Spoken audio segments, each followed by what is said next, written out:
तो फाइनली दिल्ली का नया मुख्यमंत्री बीजेपी पार्टी की ओर से रेखा गुप्ता बन गया है। यहां पर आपको बता दूं कि रेखा गुप्ता से पहले दिल्ली में आम आदमी पार्टी की सरकार थी और उस सरकार में अरविंद केजरीवाल मुख्यमंत्री थे।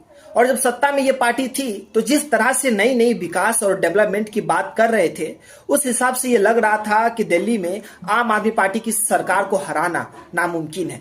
लेकिन जब 5 फरवरी 2025 को विधानसभा चुनाव हुआ और उनका नतीजा 8 फरवरी को आया तो उसका रिजल्ट सबको चौंका दिया, क्योंकि इस चुनाव में कुल 70 सीटों में चुनाव लड़ा गया था, जिसमें से आम आदमी पार्टी को सिर्फ 22 सीट ही मिल पाई, जबकि बीजेपी को 48 सीट मिल गई।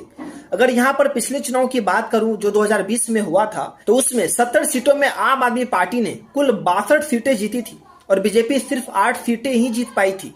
लेकिन इस बार के चुनाव में बीजेपी ने पूरी बाजी ही पलट दी और बीजेपी की इस जीत से दिल्ली में 27 साल बाद बीजेपी अपना सरकार यहाँ बनाई है। इससे पहले दिल्ली में बीजेपी की सरकार 1993 में बनी थी। इस बार बीजेपी जब दिल्ली में चुनाव जीती तो मुख्यमंत्री पद की रेस में अरविंद केजरीवाल को हराने वाले परवेश वर्मा से लेकर दिल्ली के अनुभवी नेता विजेंद्र गुप्ता जैसे कई दिग्गजों के नाम चल रहे थे।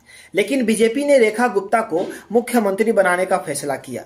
रेखा गुप्ता दिल्ली की शालीमार बाग सीट से पहली बार विधायक चुनकर आई है। अभी बीजेपी के 13 राज्यों में सत्ता है, लेकिन अब तक पार्टी में कोई भी महिला सीएम नहीं थी। रेखा गुप्ता बीजेपी की ओर से सीएम बनने के बाद अभी इस समय बीजेपी के अंदर ये इकलौता महिला होगी जो सीएम पद पर मौजूद होगी। इससे पहले भी बीजेपी की ओर से कई राज्यों में महिला मुख्यमंत्री रह चुकी है। साथ ही अब रेखा गुप्ता दिल्ली में मुख्यमंत्री का पद संभालने वाली चौथी महिला होगी।